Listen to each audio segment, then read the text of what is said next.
ఏది నిరాకరించబడి త్రోసివేయబడి ఇది జరగదు, ఇది కాదు అని అనుకున్నారో దేవుడు అలాంటి దాన్ని తీసుకొని ఆశీర్వదించే సమర్థత కలిగినవాడు. యెహోవా వలన ఆశీర్వదించబడినవాడా, లోపలికి రమ్ము, నీవు బయట నిలవనేలా. క్రీస్తు లేకపోతే విశ్రాంతి లేదు, క్రీస్తు లేకపోతే ఆశీర్వాదం లేదు. No Christ no forgiveness. క్రీస్తు లేకపోతే క్షమాపణ లేదు, క్రీస్తు లేకపోతే సంతోషం లేదు, క్రీస్తు లేకపోతే శాంతి లేదు, క్రీస్తు లేకపోతే పరలోకం లేదు. కనుక దేవుడు ఈ దినాన్ని కూడా మానవుని పిలుస్తూనే ఉన్నాడు, నేను ఆశీర్వదించేదను. విశ్వాసకున్న ధన్యత రెండు రకాలు.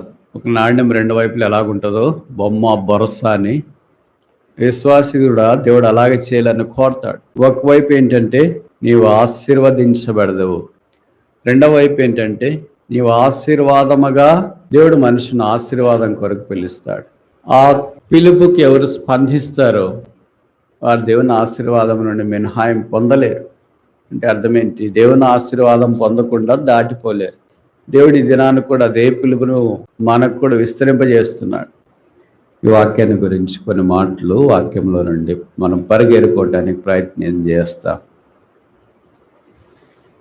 దేవుడు మనిషిని ఆశీర్వదించడంతో ఆరంభించినాడు. అందుకే ఆదాము హవ్వలను దేవుడు ఆశీర్వదించాలని కోరితే పాపం చేసి ఆశీర్వాదంలోనికి రాలేకపోయారు. నేల శపించబడింది, ఆ తోటలో నుండి బయటికి వెలివేయబడ్డారు. దేవుడు ఆశీర్వదించాలి మనుషుని అనుకునింది ఆదాము హవ్వల్లో నెరవేరలేకపోయింది. అందుకే ఆ తర్వాత హెబెల్ దగ్గరికి వచ్చినాడు. దేవుడు హెబెల్ను ఆశీర్వదిస్తామనుకున్నాడు. వాళ్ళన్న అసూయ చేత హెబెల్ను చంపివేశాడు. కనుక ఆశీర్వాదం యొక్క సంపద హెబెల్ ప్రవేశించలేకపోయాడు. మూడవది, హనోకు దగ్గరికి దేవుడు వచ్చి ఆశీర్వదిస్తామనుకున్నాడు. హనోకు ఎంత ఆత్మీయుడంటే ఒక స్నేహితునితో మాట్లాడినాడు, దేవునితో మాట్లాడేవాడు. స్నేహితునితో సంచరించినట్లు దేవునితో సంచరించేవాడు. కనుక దేవుడు అతన్ని తీసుకుని పోయిన అతడు లేకపోయినని వాక్యంలో చూస్తాం. ఇంకా ఆయన లేకపోయినాడు కనుక ఇంకా ఆయన ఆశీర్వదించే అవకాశమే లేకుండా పోయింది. నోవా దగ్గరికి వచ్చినాడు దేవుడు, నోవాహును ఆశీర్వదిస్తామని. ఓడలో నుండి బయటకు వచ్చిన తర్వాత ఆరంభం బాగానే ఉంది, అంతమే కదా మనకు సమస్య. అందుకే ఆ తర్వాత తాగి మత్తుడై జరిగిన సంగతి నాకంటే మీకు బాగా తెలుసు. దేవుడు అందుకే ఆయన ఆశీర్వదించలేకపోయాడు. ఇంతమంది దేవుని ఆశీర్వాదంలోనికి రాకపోయినా దేవునికి ఇంకా ప్రగాఢమైన వాంఛ ఏంటి? ఆశీర్వదించాలని. మామూలు మనం ఎవరికైనా చెప్పాలంటే ఎన్నిసార్లు చెప్తాం? 100 సార్లు 200 సార్లు? ఎన్నిసార్లు? 3 సార్లు చెప్తావారు, అంతేనా? అందుకే సివిల్ సర్వీసెస్ యూపీఎస్సీలో కూడా 3 అటెంప్ట్సే. ఆ 3 అటెంప్ట్స్లో కాకుండా మళ్ళీ తర్వాత అటెంప్ట్లు ఇవ్వచ్చు కదంటే 3 దాంట్లో ఫెయిల్ అయినాడు, ఎన్ని ఇచ్చినా ఒకటే. ఇంకా అందుకని వాళ్ళు డిసైడ్ చేసినారు 3 అటెంప్ట్స్లో ఇంక కుదరకపోతే ఇంక అన్ని అటెంప్ట్లు ఇచ్చినా వేస్ట్. కనుక 1, 2, 3 3 అటెంప్ట్స్లో రాయాలా, లేకపోతే లేదు. అలాగే దేవుడు ముగ్గురు చూడవచ్చు, ఆదాము చూడవచ్చు, హెబెల్ చూడవచ్చు, హనోకును చూడవచ్చు, అంతేనా? నోవాహును కూడా చూసి దేవుడు చూస్తూనే వచ్చినాడు. మనిషిని ఆశీర్వదించాలని ఆయన హృదయాంతరంగంలోని జిజ్ఞాస, ప్రగాఢ వాంఛ, కోరిక. మనిషి పాపం చేసి చచ్చిపోలేదు. మనకి ఎవరైనా మనుషులు పాపం చేసినారనుకో, లేదా మనం అనుకున్నట్లు చేయలేదనుకో, మనకు వాళ్ళ మీద ఇంట్రెస్ట్ పోతుంది. మన పిల్లల మీద ఆశ పెట్టుకుని ఉంటాం, వాడు బాగా చదువుకుంటాడు, చాలా పెద్ద స్థానంలోకి వస్తాడని. 10th క్లాసే ఫెయిల్ అయిపోయి 3 ఏళ్ళు ఇంట్లో ఆశ ఉంటుందా ఎవరికైనా? వాళ్ళన్నా చెప్పినారనుకో ఈ పిల్లడు కలెక్టర్ అవుతాడు అని ఆశ ఉంటుందా ఎవరికైనా? కానీ మనిషి ఇలాగ పాపం చేస్తూ పడిపోతూ వచ్చిన దేవుడు ఇంకా మనిషి మీద ఆశ పెట్టుకుంటూనే వచ్చిన. అందుకే విగ్రహారాధికుడు, అన్యుడు, దేవుడు అంటే తెలియనివాడు. దేవుడు అబ్రహామును పిలిచినాడు. వాడు బొమ్మలు చేసుకొని, బొమ్మలు అమ్ముకొని, బొమ్మలు పూజించి, బొమ్మలతో కాలం చేసేవాడు. అలాంటి వారి దగ్గరికి దేవుడు తన వాక్కు పంపించిన, వర్తమానం పంపించి దేవుడి ఆశీర్వదించడానికి ఆరంభించిన. దేవుడు అబ్రహామును ఆశీర్వదించుట కొరకై మహిమగలవాడుగా ప్రత్యక్షమయ్యాడు. అందుకే ప్రత్యక్షమై నేను నిన్ను ఆశీర్వదించేదను. ఆదికాండం 12వ అధ్యాయం 2వ వచనం.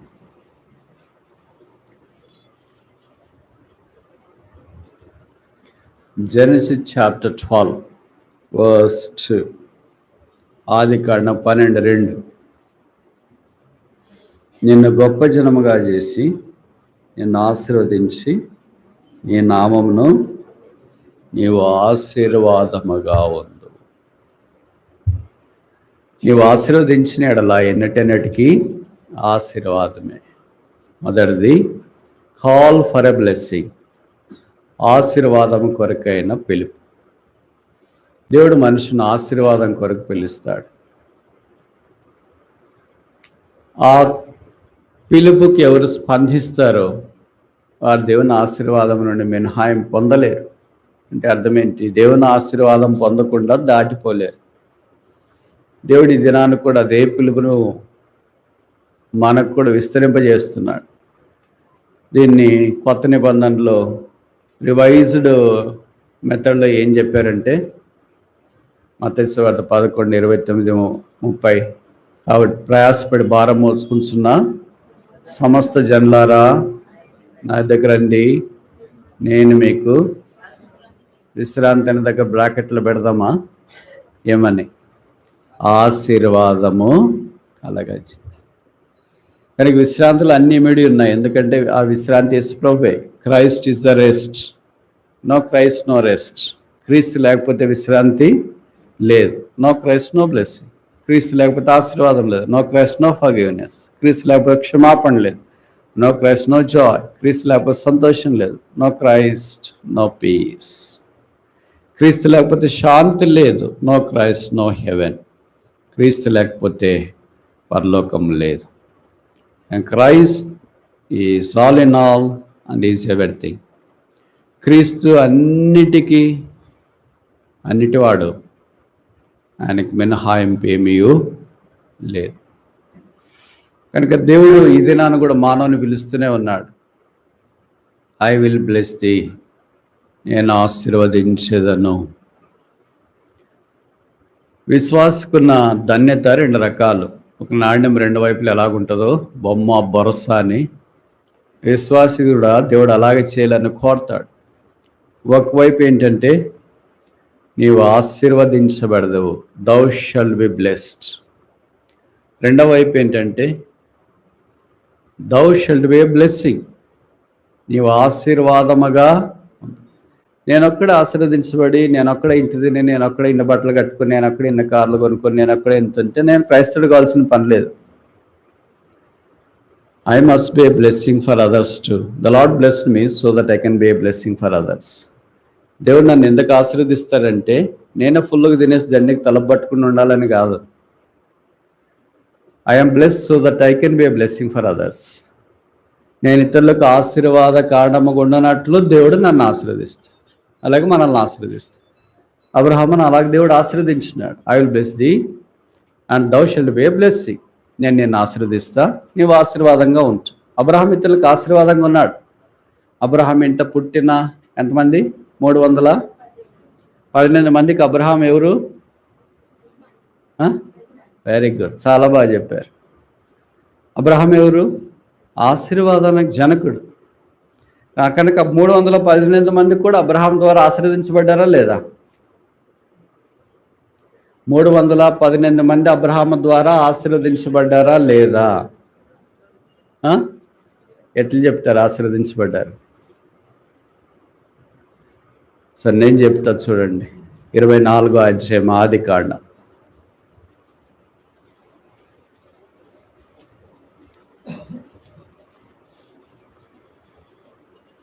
31.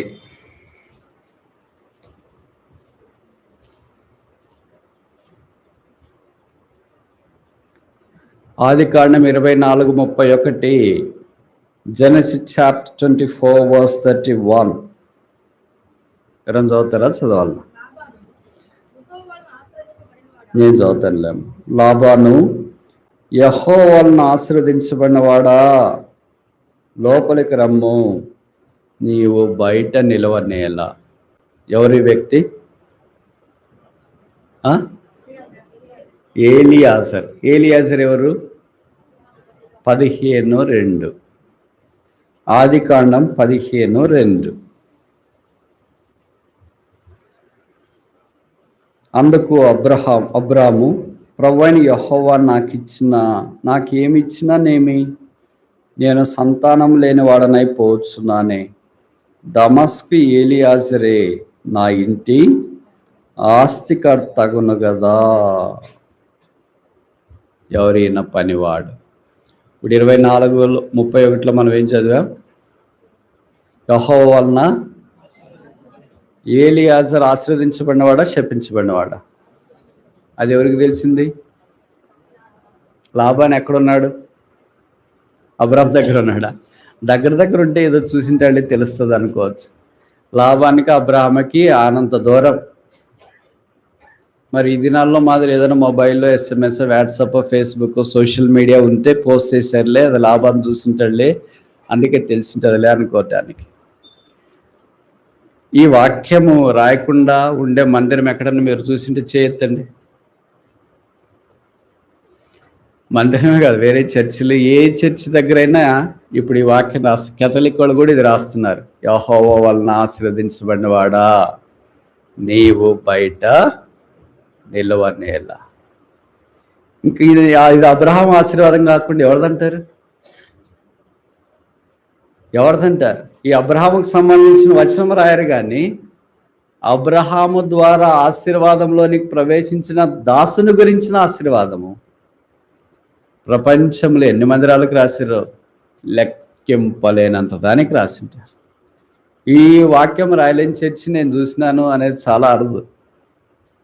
నేను కొన్ని మిషన్ చర్చెస్ కూడా బయట నుండి చూస్తే పెద్దగా రాసింటారు దానికి, ఇదే యెహోవా వలన ఆశీర్వదించబడినవాడా, నీవు బయట నిలవ.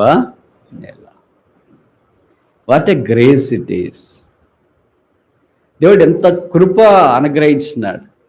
మనం ఆశీర్వదించబడడం మాత్రమే కాకుండా, ఇప్పుడు ఏలియాజర్ ఎప్పుడైనా ప్రార్థన చేసినట్టు రాస్తారా? 24వ అధ్యాయంలో తప్ప. అక్కడంటే పెళ్ళికి వెళ్తున్నాడు కనుక కొద్దిగా ఎక్కువ ప్రార్థన పడి ఉండొచ్చు. అంతకుముందు ప్రార్థన చేసినట్లు కానీ, వాళ్ళలో పాలు పొందినట్లు కానీ, అబ్రాహాముతో పాటు సేవలోకి వెళ్ళినట్టు కానీ, ఇంకా దైవిక కార్యాల్లో ఇన్వాల్వ్ అయినట్లు కానీ మనం ఏం చూడం. కానీ దేవుడు వారిని ఆశీర్వదించు. కనుక మనం ఉన్నామంటే మన ద్వారా దేవుడు అందరిని ఆశీర్వదించాలి. మన ఇంట్లో కూడా మన భర్తని, భార్యని, పిల్లల్ని, పనుల్ని, ఇస్త్రీ చేసే వాళ్ళని, వాచ్మెన్ని, ఇటుకు పొరుగుని, మనం అందరం ఏమనుకుంటామంటే వాళ్ళంతా ఎవరో బయట వాళ్ళే అనుకుంటాం.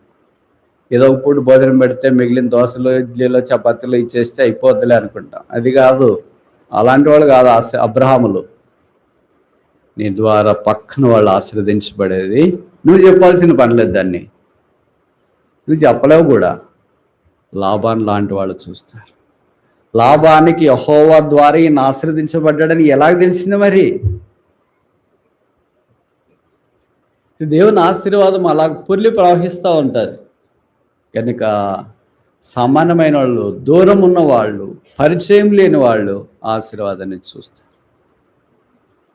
అబ్రహాం ఆశీర్వదించబడ్డాడు. అబ్రహాం మూలమున ఆయన దాసులు, పనివారు కూడా ఆశీర్వదించారు. ఇప్పుడు ముందుకెళ్ళక మన ప్రశ్న ఏంటంటే, మనం ఇలాగ రక్షణ ఆశీర్వాదంలోనికి వచ్చినామా? మన ద్వారా మన ఇంట్లో పనిచేసే వాళ్ళు ఎవరైనా రక్షణ ఆశీర్వాదంలోనికి వచ్చినట్లు ఎప్పుడైనా చూసినామా? మనం అందరి నుంచి చేదరించుకొని, కసురుకొని అలాగుంటే మన పని వాళ్ళు ఎలాగ రక్షించబడతారు? మన ఇంటి ఇస్త్రీ చేసేవాళ్ళు ఎలాగ రక్షించబడతారు? మనకు సాయం చేసేవాళ్ళు ఎలాగ రక్షించబడతారు? ఎవరైనా వాళ్ళ ఇంట్లో పని చేసామా బయటకు వస్తే ఇది వాళ్ళని గురించి చెప్తారా? యెహోవా వలన ఆశీర్వదించబడినవాడా, లోపలికి రా నాయన. సిగ్గు పోద్ది కదా ఇది.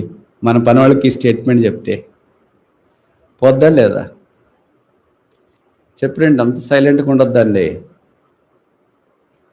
మనకి లేదు అది, వేరే వాళ్ళకి ఎలాగొస్తుంది, మన పని వాళ్ళకి ఎలాగొస్తుంది. నీవు ఆశీర్వదించిన ఎడలా అదెన్నటన్నిటికీ ఆశీర్వాదం. కనుక ఒక క్రైస్తవుడిగా ఈ రెండంతల ఆశీర్వాదం లేకపోతే, ఈ రెండంతల అనుభవం లేకపోతే క్రైస్తవం ఇంకా మనలో ఆరంభం కాలేదు. ఇంకోసారి చెప్పనా? We have not started our Christian life even now. అదేంటి బ్రదర్, ఇందాక బాప్తిసం తీసుకున్నాం, పాపక్షమాపణ పొందాం, బైబిల్ చదువుతున్నాం, మందిరికి వస్తున్నాం, కానుకలు వేస్తున్నాం, అన్ని పరిచయాల్లో పాలు పొందుతున్నాం. ఇవన్నీ మనకంటే బాగా పరిశీలన చేశారు, మనకంటే బాగా సర్దుకాయలు చేశారు, మనకంటే బాగా శాస్త్రాలు చేసినారు, మనకంటే బాగా కొత్త నిబంధన పాత నిబంధనల వాళ్ళు ఎంతోమంది చేసినారు. కానీ యేసు వలె ఉండేవాళ్ళు, యేసును పోలి ఉండేవాళ్ళు ప్రభు కావాలి. అబ్రహాం అలాంటి వాడు. దేవుడు అబ్రహామును ఆశీర్వదించడానికి పూను. కనుక మొదటిది కాల్ ఫర్ ద బ్లెస్సింగ్, ఆశీర్వాదం కొరకైన పిలుపు. దేవుడి వచ్చి మనల్ని కూడా దాని కొరకు పిలుస్తున్నాడు. ఆ పిలుపుకి స్పందన ఏంటి? అబ్రహామా, నువ్వు బయలుదేరరా, నేను నిన్ను ఆశీర్వదిస్తా. అబ్రహాము ఆ మాటకు విధేయత చూపించి 12వ అధ్యాయంలో బయలుదేరి వచ్చినట్లు చూడవచ్చు. అబ్రహాంకు నాకు తెలిసి తర్వాత వాక్యం కూడా అర్థమైంది, తెలుసు. ఇప్పుడు అబ్రహాం దేవునితో ఇలాగ అడిగితే ఎలాగా? ప్రభువా, ఇంతమందిని వెనక నాకంటే గొప్ప గొప్ప భక్తుల్ని ఆశీర్వదించలేదు, నన్ను ఆశీర్వదిస్తారని నాకు నమ్మకం ఏముంది? ఆదాము లాంటి వాడే, నీ చేతుల మీద సూచించబడిన వాడే, నువ్వే పెళ్లి చేసిన వాడే ఆశీర్వాదంలోకి లేకపోతే నేను వస్తానంటావా? 900 సంవత్సరాలు బతికినవాడే ఆశీర్వాదం లేకపోతే నేను బతికేది 170 సంవత్సరాలు, వస్తానంటారా? హేబెల్ లాగా నీకు మొట్టమొదటి శ్రేష్టమైన అర్పణ తెచ్చిన వాడే ఈ ఆశీర్వాద సంపదలో నీకు పూర్తిగా రాకపోతే నేనేదో అటు ఇటు విగ్రహాలు అమ్ముకొని బతికేవాడు నేను వస్తానంటానా?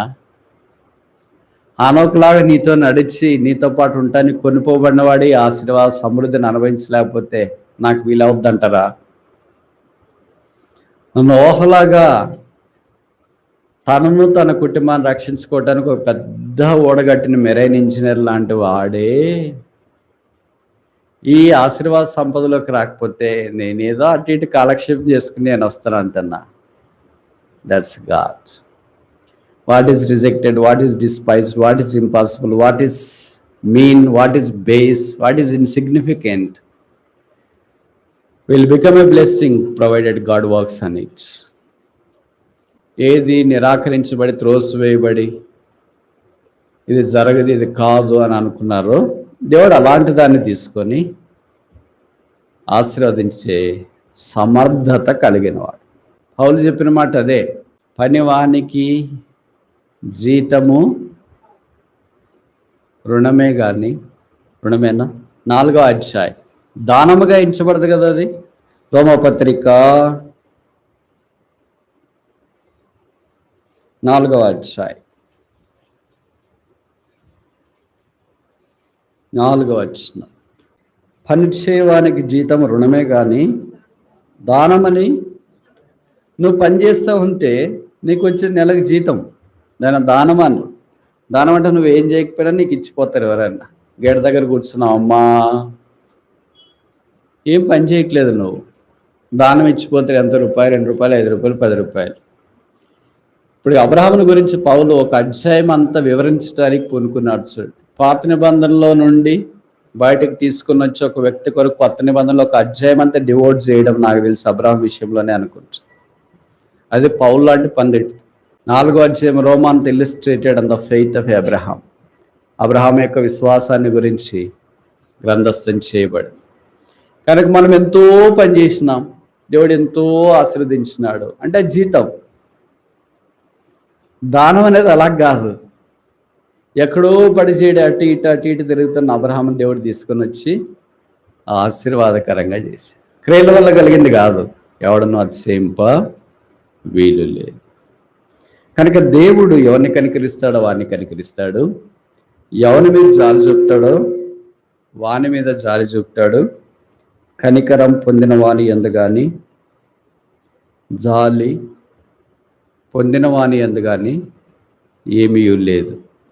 కనికరము చూపిన దేవుని యందే, జాలి చూపిన దేవుని యందే. ఇదే మాట వాస్తవము. అది దేవుడు నెరవేరుస్తూ వచ్చినాడు. ఇంకా యేసు దగ్గరికి రాకపోతే, పాపక్షమాపణ పొందకపోతే, మారు మనసు పొందకపోతే ఇంకానూ శాపంలోనే ఉంటానంటే తిరిగి యేసు ప్రభు దగ్గర రావచ్చు. ఆయన పాపల రక్షకుడు. పాపలను ప్రేమించి పాపముగా చేయబట్టానికి శిలువ మీదకి వెళ్ళి రక్తము కార్చి చనిపోయి సమాధి చేయబడి తిరిగి లేపబడ్డాడు.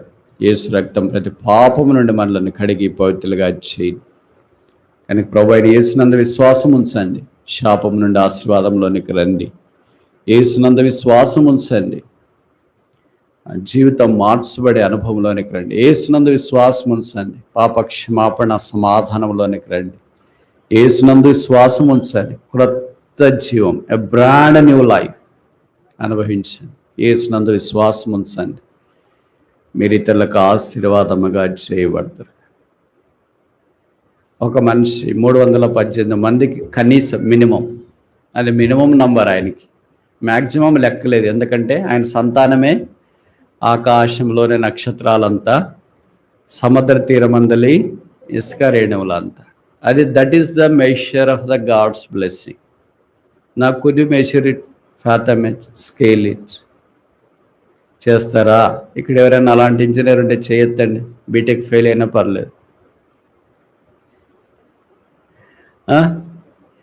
I could measure the blessing of God. నేను దేవుని ఆశీర్వాదాన్ని కొలవగలను, లెక్కించగలను.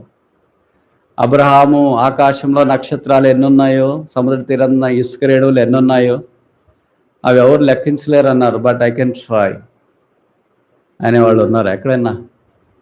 You put up all the engineering colleges and all the students, including all the Nobel laureates. Nobody could ever count them, scale them, because they can be counted. నక్షత్రములకు పేర్లు పెట్టిన దేవుడు. ఎన్నున్నాయి కూడా తెలియట్లేదు ఇప్పటిదాకా శాస్త్రవేత్తలకి. ఇసుక రేణువులు ఎన్నున్నాయి కూడా తెలియట్లేదు. So God's blessings are boundless, limitless. మీ భాషలో చెప్పాలంటే unlimited calls, unlimited offer, unlimited SMS. Unlimited అంటే ఎగబాగుతారు కదా, అన్లిమిటెడ్ టాక్ టైం అంటే, అన్లిమిటెడ్ ఫోన్స్ అంటే, అన్లిమిటెడ్ అంటే ఎగబాగుతారు. So here is a God who is offering unlimited blessings, unlimited people. పరిమితి గల ప్రజలకు అనంతుడైన దేవుడు అపరిమితమైన ఆశీర్వాదాలను ఇవ్వాలని కోరుతున్నాడు. ప్రభు దగ్గరికి వస్తే, యేసు రక్షకుడిగా స్వీకరించి అంగీకరిస్తే అలాంటి అపరిమితమైన ఆశీర్వాదంలోనికి వచ్చే అవకాశం ఉంది. అబ్రహామును దేవుడు అంచెలంచెలుగా ఎలాగ ఆశీర్వదించినాడో ఒక 5 విషయాలు చూడటానికి మనం ప్రయత్నం చేస్తాం. అబ్రహాము ఆశీర్వాదాలు మనం లెక్కించలేము, కొలవలేము, వీలు కాదు. అయితే ఒక చిరు ప్రయత్నం ద్వారా అబ్రహాము దేవుని యొక్క ఆశీర్వాదాన్ని ఎలాగ అనుభవించినాడో చూస్తాం. 14:19 ఆదికాండం 14వ అధ్యాయం 19వ వచనం.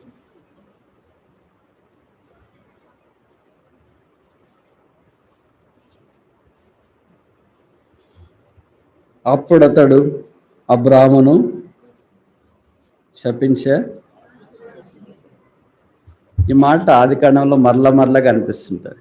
అప్పుడు యెహోవా అబ్రామును ఆశీర్వదించి, అప్పుడు యెహోవా ఇస్సాకును ఆశీర్వదించి, అప్పుడు యెహోవా యాకోబును ఆశీర్వదించి, అప్పుడు యెహోవా యోసేపును ఆశీర్వదించి. అప్పుడంటే ఎప్పుడు? ఏదో ఉంది కదా, కంజంక్షన్, కనెక్షన్ ఏదో ఉంది కదా. అప్పుడు యెహోవా ఆశీర్వదించి.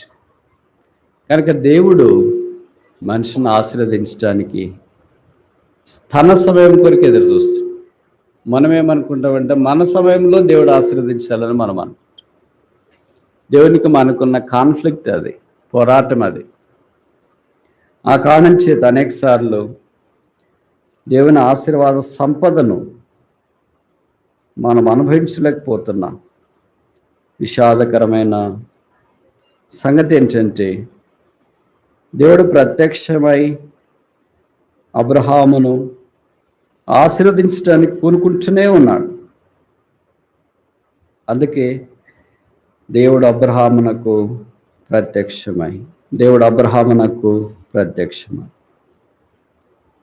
ఈ మాట నా విషయం ఒకసారి చెప్తే చాలా అనిపిస్తుంది. మీకు ఎప్పుడన్నా అలాగ అనిపించిందా? నేను ఒక ప్రశ్న అడగవచ్చా? దేవుడు పాత నిబంధనలో ఎంతమందికి ప్రత్యక్షమయ్యాడు? మొదటి ప్రశ్న. రెండవ ప్రశ్న, దేవుడు మొదట ఎవరికి ప్రత్యక్షమయ్యాడు? మూడవ ప్రశ్న, దేవుడు అబ్రాహాముకి ఎన్నిసార్లు ప్రత్యక్షమయ్యాడు? నాలుగవ ప్రశ్న, ఆదికాండంలో దేవుడు ఎంతమందికి ప్రత్యక్షమయ్యాడు? ఆఖరి ప్రశ్న, దేవుడు మనకేమైనా ప్రత్యక్షమైనాడా లేదు? దేవుడు మనకు ప్రత్యక్షమైనాడా లేదనేది పక్కన పెడితే, సాతాను మాత్రం ఎప్పుడు ప్రత్యక్షమైతేనే ఉంది. 70 mm టికెట్ లేకుండా. ప్రభుకు స్తోత్రాలు. కొత్త నిబంధనలో యేసుక్రీస్తు ప్రభువే మనకు ప్రత్యక్షమయ్యాడు. తీతు పత్రిక 2వ అధ్యాయం, టైటస్ చాప్టర్ 2.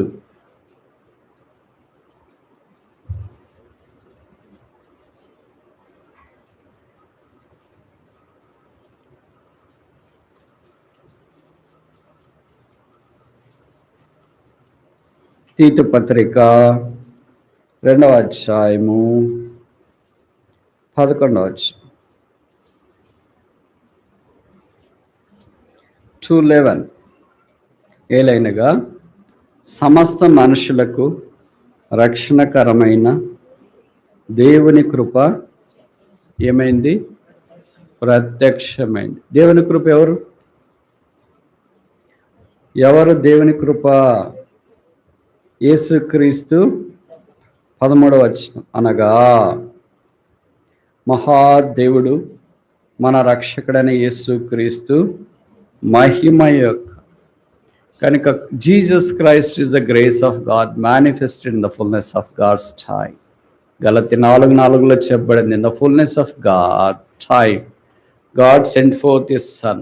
కాలం సంపూర్ణమైనప్పుడు దేవుడు తన కుమారుణ్ణి పంపింది. కానీ కొత్త నిబంధనలో మనకి యేసుక్రీస్తు ప్రభువే దేవుని ప్రత్యక్షత. పాత నిబంధనలో దేవుడు ఆయా సందర్భాల్లో భక్తులకు ప్రత్యక్షమైతే వచ్చి, అబ్రహాముకి దేవుడు ఎన్నిసార్లు ప్రత్యక్షమయ్యాడు? మళ్ళీ ప్రశ్నలు తిరిగి దగ్గరికి వస్తాం. నువ్వు మర్చిపోయిన టాపిక్ డైవర్ట్ అయింది అని అనుకోవద్దండి. నేను టీచర్ కనుక ఆ 1 hour క్లాస్ అయిపోయేలాగా ఎక్కడ ఆరంభించినామో అక్కడికి వచ్చి ముగిస్తాం. భూమి గుండ్రంగా ఉందని ఎక్కడ తిరిగినా అక్కడికి వస్తాం. టీచర్లకి ఇక్కడ ఉన్న వాళ్ళకి తెలిసింటుంది. నేను దగ్గరికి వెళితే ఒక ఆయన అన్నాడు, అయిపోయిన తర్వాత ఇలాగ మీటింగ్, బ్రదర్ మీరు టీచర్ అంటే చెప్పినారంటే, అవును బ్రదర్ అని. నేను ఎంఎస్సీ ఎంఈడి టీచర్ బ్రదర్, మీరేం చేశారు అని అన్నాడు. నేను పిహెచ్డి చేశాను అని. అంటే పీఈటీనా, డ్రిల్ మాస్టరా మీరు?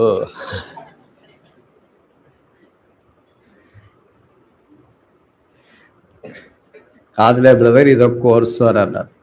ఎప్పుడు వినలేదు కదా బ్రదర్ ఇది అన్నారు.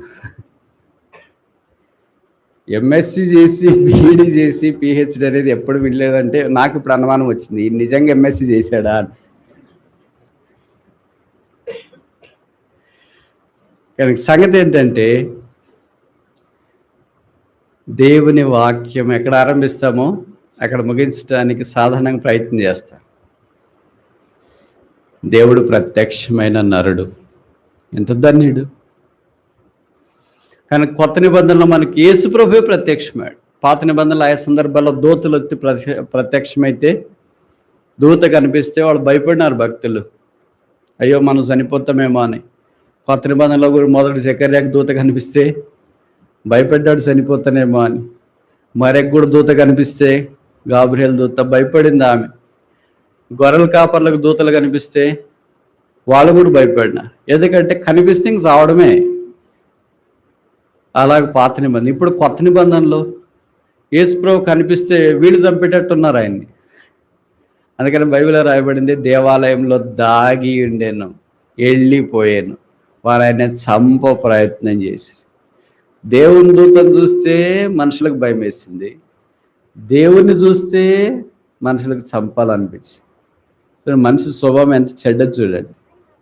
ఎందుకు దేవుణ్ణి చూసి మనిషి చంపాలనుకున్నాడు? ఎందుకమ్మా? ఎందుకని మీరు ఆలోచించరా? లాజిక్, రీజనింగు, యాప్టిట్యూడు, యాటిట్యూడు ఊరికొచ్చి కూర్చుని వేదన్నా. ఎందుకని? ఓకే, చెప్పండి. మీరు తప్పు చెప్తే నోబెల్ ప్రైజ్ ఏమి మిస్ కాదు, కరెక్ట్ చెప్తే నోబెల్ ప్రైజ్ ఏమి అవార్డు కాదు. చెప్పడం అనేది ప్రోత్సహించడం. ఎందుకంటే మనం ఆలోచిస్తున్నాము అనేది కనీసం కొద్దిగా, లేకపోతే వచ్చి ఏదో కూర్చొని హుస్సేన్ సాగర్లో బుద్ధ విగ్రహం మాదిరి వెళ్ళిపోతూ ఉంటే ఏం లాభం ఉంది? ఎందుకు దేవుడు కనిపిస్తే మనిషి చంపాలనుకున్నాడు? దేవుని దూత కనిపిస్తే మనిషి చచ్చిపోతాడు అనుకున్నాడు, కానీ అలాగేం చావలేదు. అలాగే వాళ్ళకి భయం వచ్చింది అంతే. మన భార్యకు కూడా కనిపించినప్పుడు అమ్మో చనిపోతానేమో అని అనుకో. కొన్నిసార్లు స్త్రీలు ఎంత మంచిగా ఆదరించినారు ఆయన్ని. భలేవాడండి, మనం చచ్చినట్టుండే దేవుని దూత ఎందుకు వచ్చి కనిపిస్తాడు, కానీ నువ్వు మరీ చాలా పెరుకోడు, ఈ కాలం అమ్మాయి ఏంటి, హైదరాబాద్ అమ్మాయి ఏంటి అలాగే చెప్పింటుంది. నువ్వు మరీ పెరుకోడు ఏంటి, దేవుని దూత చూసిన వెంటనే భయపడి చచ్చిపోతామంటున్నాం. మనల్ని చంపేటట్లుంటే దేవుడు దూతను ఎందుకు పంపిస్తాడా అని. What logically she speaking. She's rich in logic and reasoning more than our husband. చాలా మంది అమ్మాయిలు అలాగే ఉంటారు, అది కూడా కొన్నిసార్లు సమస్య అనుకో. ఇక్కడ అలాగే చెప్పిన వెంటనే ఆయన అన్నాడు, అదే నిజమే నమ్మాయి, భలే చెప్పేసాను, పాయింట్ చంపేటట్టు దేవుని దూత మనకు ప్రత్యక్షమైన కొడుకుని కంటా, ఆ పిల్లోడు ఇలాగుంటాడు అని ఎందుకు చెప్తాడు?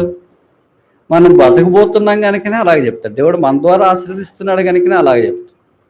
కనుక ఇప్పుడు మనిషికి దేవుడు కనిపిస్తే మనిషి దేవుని చంపాలని ప్రయత్నం చేసింది. ఇది నేను చెప్పే మాట కాదు, యోహాను సువార్తలో రాయబడింది. వారు ఆయనను ఆలోచించుకొనొచ్చుండగా. కనుక వీళ్ళకి అలాంటి ఆలోచనలు ఎందుకు? దేవుణ్ణి చూస్తే మనిషికి చంపాలనుకున్నాడు. మామూలు భక్తులు చెప్తుంటారు కదా, దేవుని దర్శనం అయిపోయిందమ్మా, నిండా దర్శనం. అది కరెక్టా? ఇది కరెక్టా? యోహాను సువార్త 7వ అధ్యాయము 8వ అధ్యాయం 59. కాబట్టి రాళ్ళు ఆయన మీద రువుటకు రాళ్ళెత్తిరి గాని యేసు దాటి దేవాలయంలో నుండి. ఇది వాస్తవం కదమ్మా, మీ బైబిల్లో రాశారా లేదా? రాళ్ళతో కొడితే మనిషి ఏమవుతాడు? పాత నిబంధన ప్రకారము చనిపోతాడు. అందుకే సమరయ స్త్రీ దగ్గర మనిషి పాపం చేత పట్టుబడిన స్త్రీ దగ్గర కూడా రాళ్ళు తీసుకొని వచ్చినారు. ఎందుకు వచ్చినారంట? రాళ్ళతో పూజ చేయటానికి వచ్చారా? ఏం రాశారు అక్కడ? మోషే ధర్మశాస్త్ర ప్రకారము పాపం చేసిన వాళ్ళని రాళ్లతో కొట్టి పూజ చేయాలని చెప్పారు కదండి అన్నారా? చంపాల. ఇక్కడికి రాళ్ళు ఎందుకు తెస్తారు? ఎందుకు తెస్తారమ్మా? చంపడానికి. ఇప్పుడు నేను ఒక ప్రశ్న అడుగుతా, మీరు కరెక్ట్గా సూటికి జవాబు చెప్పాలా. ఇది ఎక్కడక్క చదివింది మీరు? రిఫరెన్స్ కాదు, రిఫరెన్స్ నేనే చెప్పా. ఎక్కడ? Very good. ఇప్పుడు కరెక్ట్ చెప్పండి అంటే డైరెక్ట్గా దేవాలయంలోనికి రాళ్ళు ఎట్లు వచ్చినాయి? వాళ్ళు పట్టుకొని వచ్చినారు. ఏం పట్టుకొని రావాలా?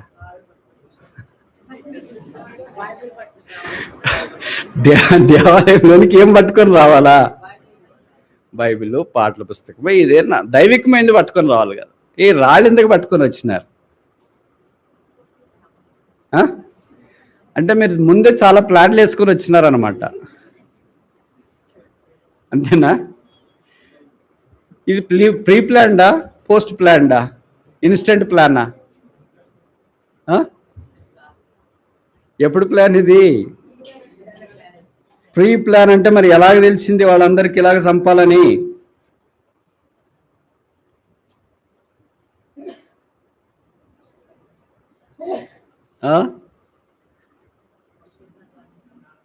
మీరు చిన్న చిన్న కూడా మేము జవాబు చెప్పలేకపోతే ఎట్లా? ఇన్నేళ్ల నుండి ఉన్నారు, దేవాలయంలోనికి రాళ్ళు ఎలాగొచ్చినాయి అన్నట్టు తెచ్చినారు. ఎవరైనా ఏదైనా తెచ్చినప్పుడు జాగ్రత్తగా తెస్తారు, అందరు కనిపించేటట్టు తీసుకురాడు కదా. ఎందుకు తెచ్చారండి? 8వ అధ్యాయం చదవండి. మొదటి వచనం.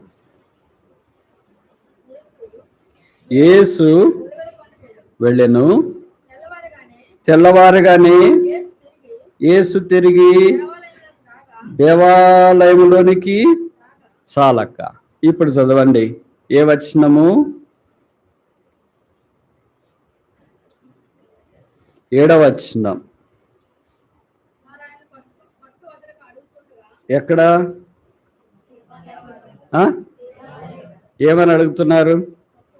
పట్టు వదలకు అడుగుతుండగా ఆయన తల ఎత్తి చూచి, మీలో పాపము లేనివాడు మొట్టమొదట ఆమె మీద రాయి.